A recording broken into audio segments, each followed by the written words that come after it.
I'm here after 5 weeks. It's 5 weeks since I was last here, when I recorded Barry last.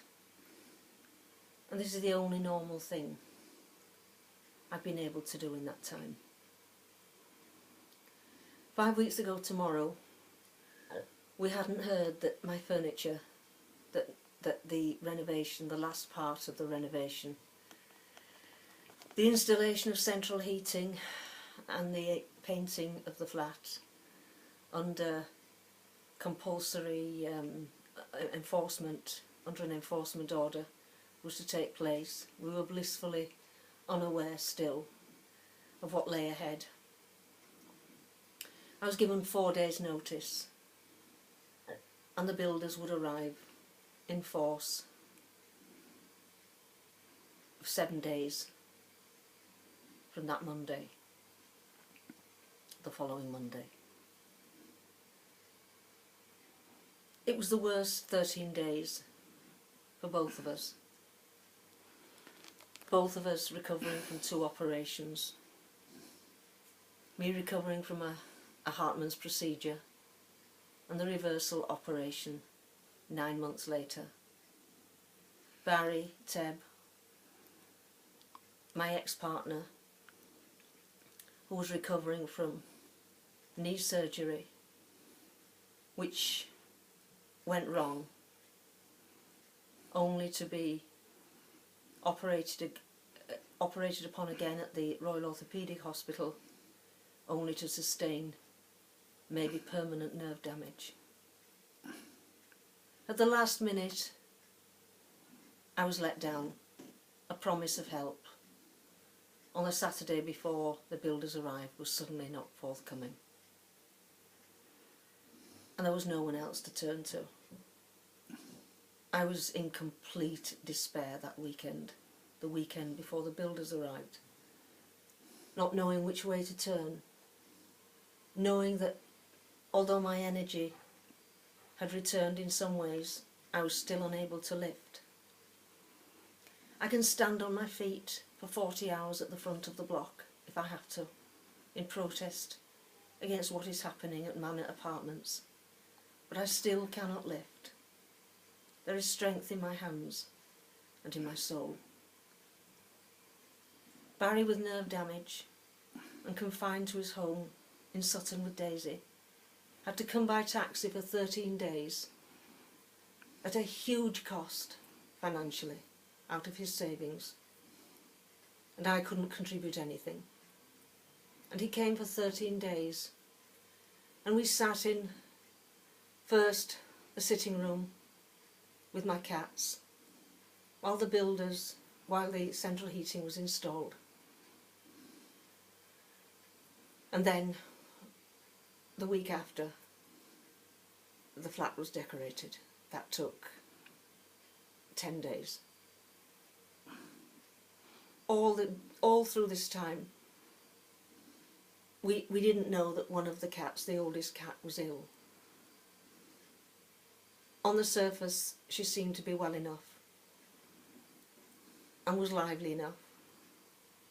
But Al, her carer, was tearing at his ear with his back paw, as though he was trying to tell us something, which we didn't pick up until it was too late, when suddenly our oldest cat was catastrophically ill. The Saturday following, the Saturday before the end of the works, the following Wednesday, she had 3 days left to live.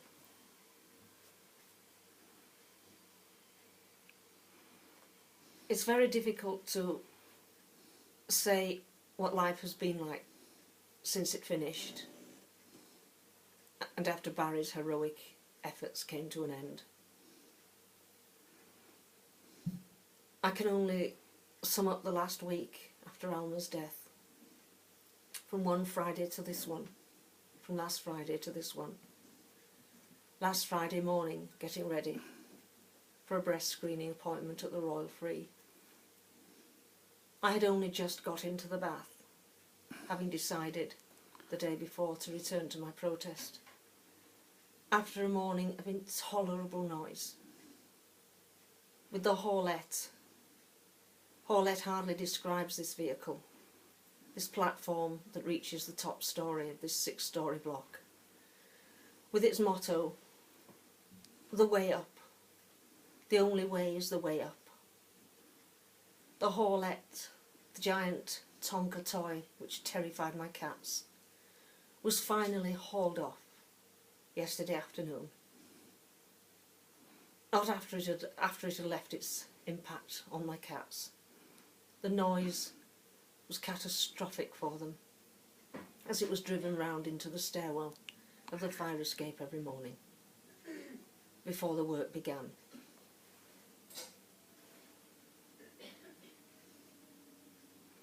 The noise last Friday,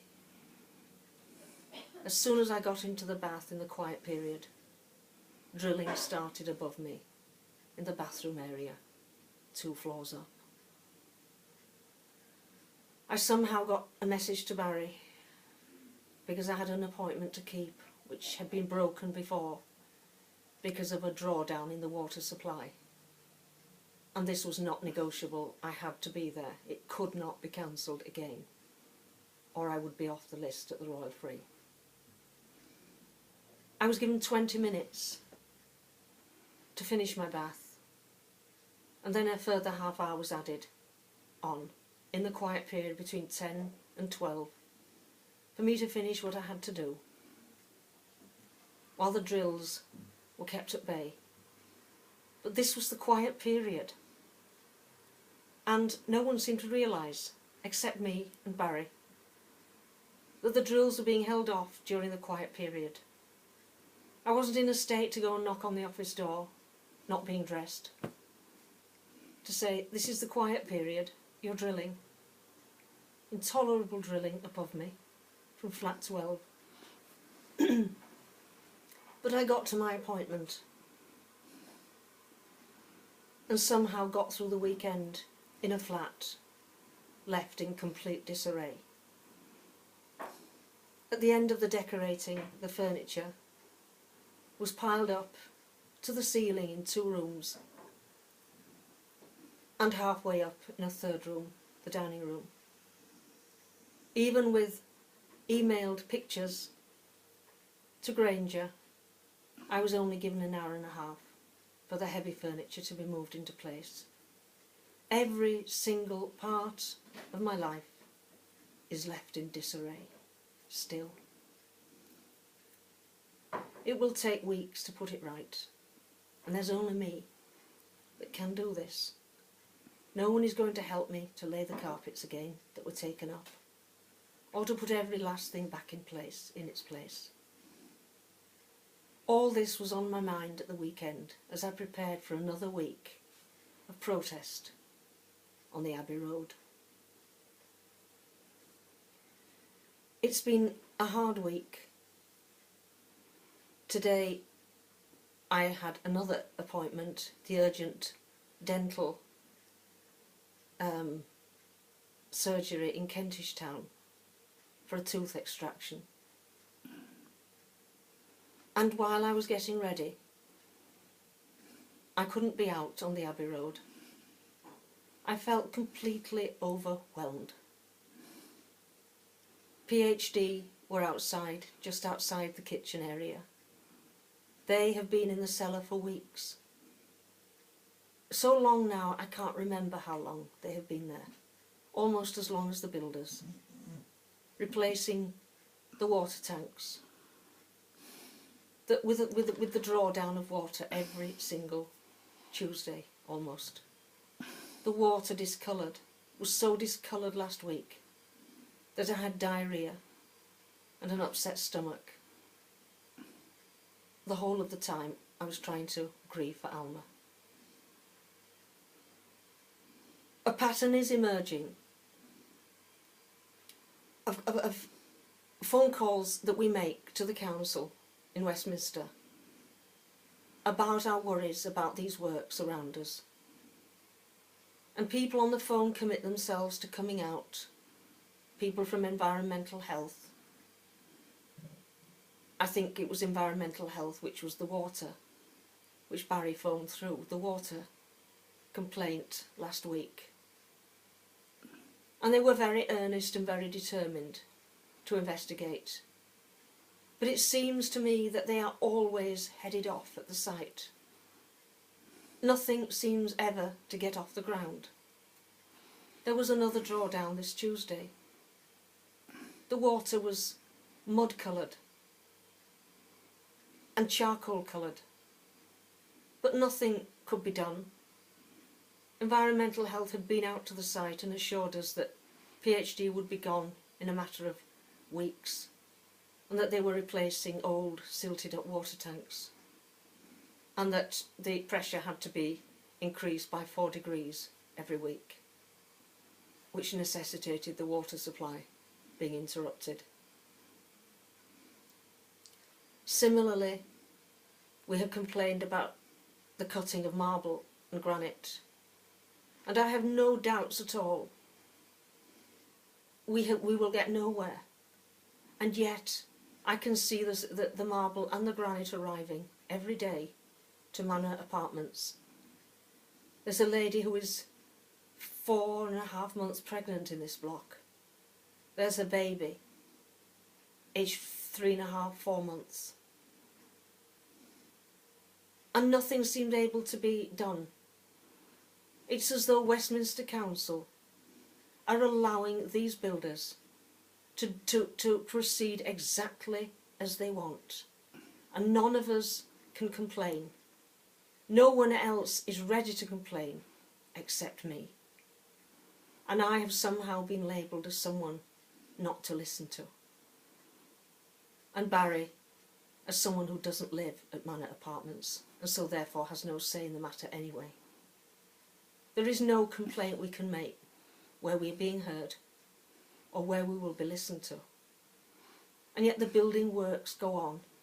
The breaches continue. There's no point in phoning the noise team anymore because nobody comes out. Nobody is listening to us at Westminster Council. We're waiting for the result of the impact assessment. We're waiting for the result of the complaint we have put in about the entire noise team not listening to the tenants. And I know it will be a complete whitewash. On Monday night, from 5 until 6, the workers left as usual at 5. But until the site is clear of Stoneforce, I don't go in. I want to see the last man off. And Pat Etherson sat in the office during a deluge for an hour, presumably waiting to go home at the end of the storm. I stood in that storm for 1 hour at the front of Manor Apartments, and he sat in the office overlooking my protest. I don't know what was going through my mind for that hour, but I knew that I would not back down. I was not going in until the last man left that site and I could call my home for a few hours in the evening. But by then I'm so exhausted I can only feed the cats and go to bed. I can't start to put my home right. I can only do that at the weekends. I began to realise over the 4 days that I was out this week that we have no say in anything that is happening around us. We have been slowly and subtly over this 7 years deprived of any rights as tenants and as human beings. And I'm feeling immensely saddened by this. There's no tenants association. There's no one I can turn to in Manor Apartments with my concerns, because the builders are seen to be improving the block, and we should only be grateful for this. I'm not grateful. I'm full of grief about the way my life has been trampled upon. I'm not interested in making Bruce Ritchie even more rich I'm not interested in residential land or Stoneforce or any of these people. I'm interested only in getting back to my life and to my poetry, a life that had some value, that was worth salvaging, that was not fit only to be laid to one side by Bruce Ritchie and residential land and this renovation on the Abbey Road. I'm fighting for the right to have a life, because that right to life almost has been taken from us. There's nowhere to turn. In the heat wave, the windows couldn't be opened because of the dust, the noise coming from flat 1, which is being slab drilled. At the weekend, I tried to open my windows to give the cats some fresh air. It took an hour and a half to clear the debris from all of the windows, and by that time I was too tired to do anything else.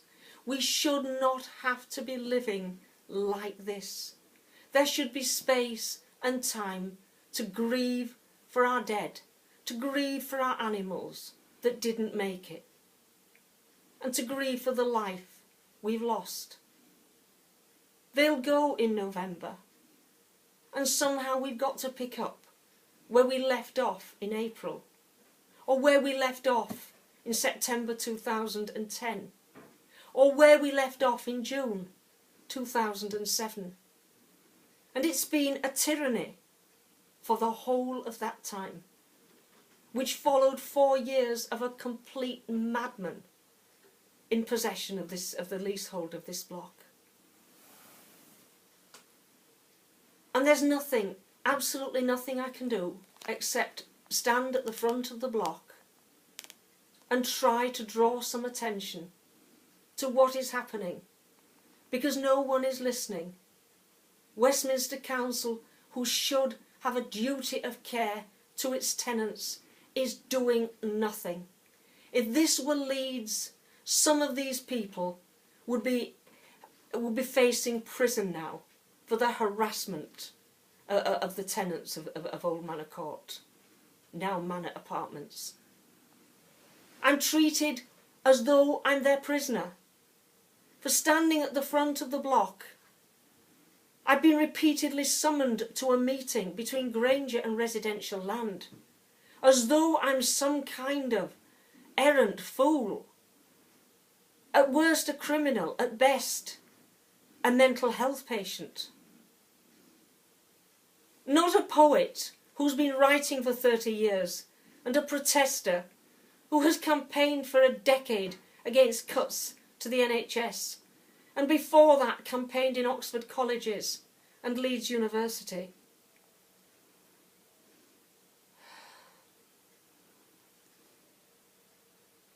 Today I realised that there's nothing going to change until the beginning of November. I felt completely overwhelmed. The heat in my flat, the windows I cannot open when I wake up, the cats wondering why it's so hot. And then I'm told that the block is being improved. Well, how is my life being improved? The haulette, the platform, the giant Tonka platform that was carted away yesterday said it all. The only way is the way up. But the truth is the only way is the way down if you're in the way of renovation and property developers on the Abbey Road. There is no other way. It's the way down. We're standing in the way of improvement, of renovation, and Bruce Ritchie making his millions. As a tenant, as a tenant suffering from asthma, I cannot even request the removal of an air freshener from each of the floors in the block in which I live. I cannot go into the lift because I'm claustrophobic. I now cannot go through the block to visit my neighbours, because the air fresheners that have been installed on each floor trigger my asthma. I'm also, by the time I get to the top floor, about to vomit onto the top floor. And a simple request, the most insignificant part of the whole building site, the installation of air fresheners on every floor, says it all. I get the head of the site, Pat Etherson, remonstrating with me yesterday morning when I tried to take him through the fact that I've had a lifelong reaction and aversion to these tacky, cheapo air conditioners that can be bought for £1 in pound shops, and which I thought were really something that the working class went in for, to judge from my relatives in the north. But no, they're an essential feature of manor apartments and the renaissance of this block. I was told that I could have a different flavour, a different smell. My hearing is totally acute, as is my sense of smell. They make up for other things. I can't see very well. I have asthma, and therefore the things overcompensate. But no, they will not be removed. And if it's put to my neighbours, if it's a choice between me and the air fresheners, I have the humbling experience that the air fresheners will be chosen and not my welfare. And it's a terrible, terrible dilemma. I pay service charges for the cleaning and the maintenance of those common parts, but I have no say in anything in this block. The other tenants do have a say, but I don't. And yet I've been there for everyone. I saved the man in flat 2 from certain death with the help of the barrister on the roof. And yet I have no rights to even ask for the removal of a hazardous chemical compound that triggers my asthma. I have no rights in my home at all. There's no peace there. There's no freedom from the dust. There's no freedom from the noise. There's no freedom from the workmen. PhD are always beneath me. I'm surrounded by the workers of a building site. I have to listen, as I did this morning, to the terribly coarse language of PhD. Not all of them have to resort to that kind of language. And some are actually quite well-meaning. But I don't want to hear this. I don't want it just through my window. They don't realise I can hear their foul language.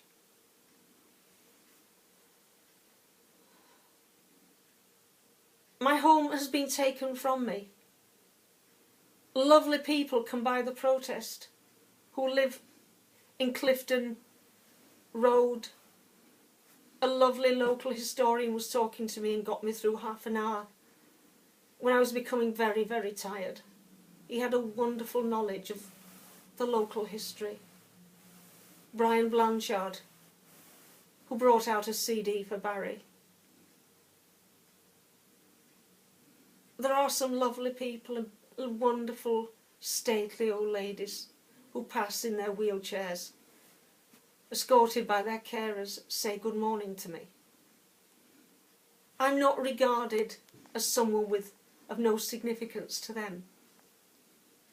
It's a horror story, and no one is listening. No one. Everyone has gone. And it seems to me that there is no clear, absolute clear water anymore between Westminster Council and the building trade and people like Bruce Ritchie, whom I know whom I know is not well regarded at every level of Westminster Council. Not the area of Westminster Council that had to rehouse all of his tenants, who were evicted to make way for this renovation. They were all lured to Old Manor Court with promises of a secure habitation. I met one of them one night. He'd just come off the plane from somewhere in Germany with the address of Old Manor Court and the promise of a flat. It was already a done deal. He had come from somewhere in Germany, been there for a short time, came to this country, and what happened? He stayed here while the going was good.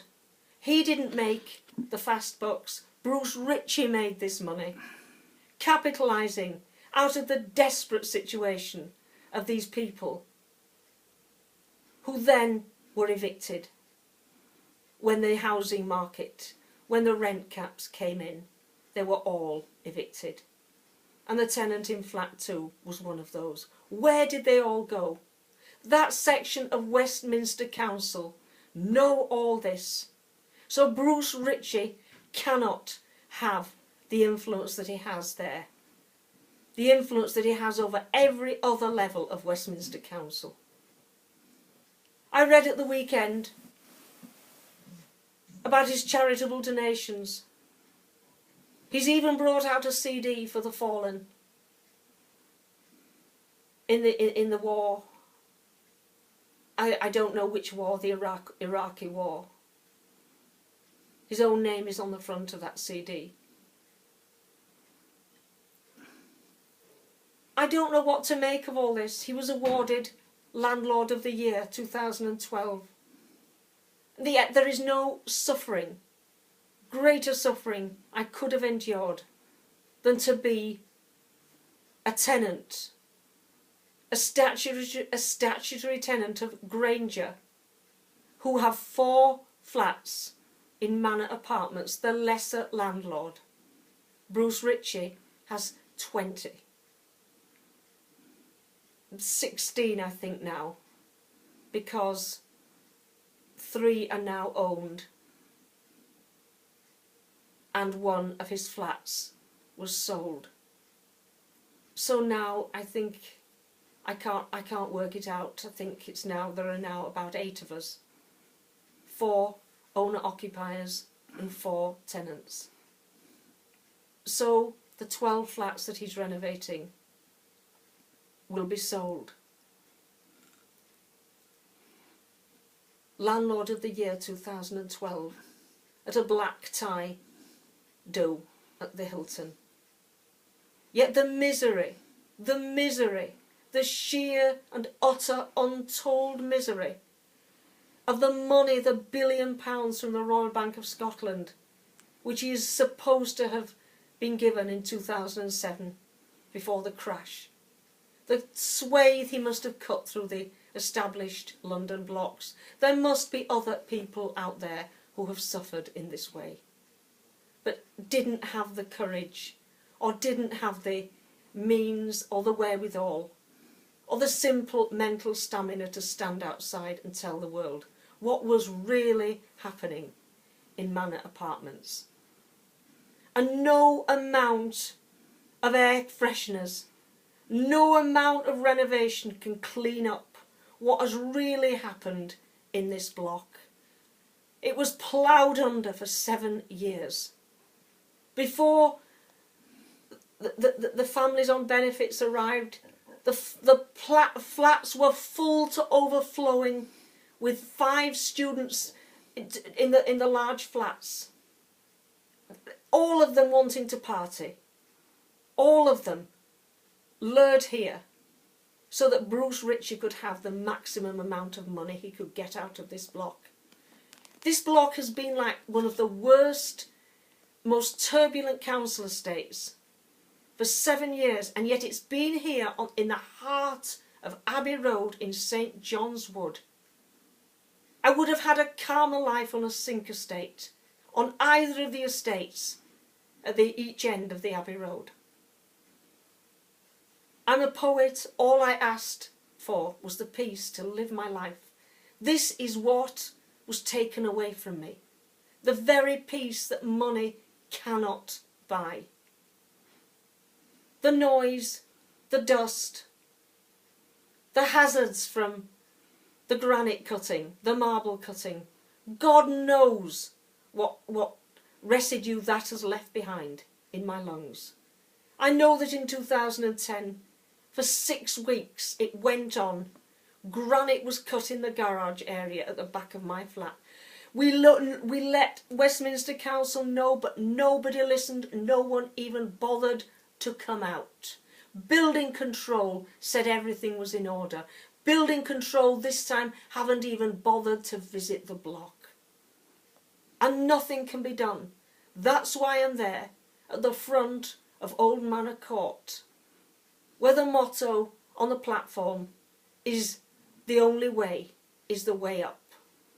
But I am one person that is not going down with it all. If I have to stand there till the last man has gone, I will. And I will continue to stand in a deluge if I have to. There's nothing more I can say. There's nothing more I can say.